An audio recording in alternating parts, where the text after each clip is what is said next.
এখনো মনে হয় অনেক কিছুই বাকি। ঘুম থেকে উঠে দেখি ছোট্ট লাইনে একটাই SMS, বেশি কিছু বলার নেই, এখানেই সব শেষ।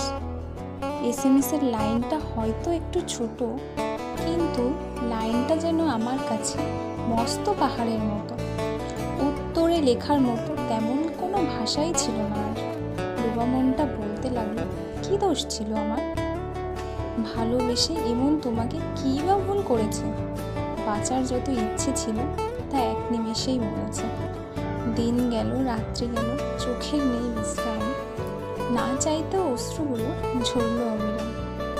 তবুও তুমি চাওনি ফিরে, খোঁজ নাওনি আর। একলা আমি বয়ে চললাম তোমার মিথ্যে নাটকের ভার। চলতে চলতে শুধু তুমিই নয়, সবাই দিয়েছে ফাঁকি। এখনো মনে হয় এই জীবনে দেখার অনেক কিছুই বাকি।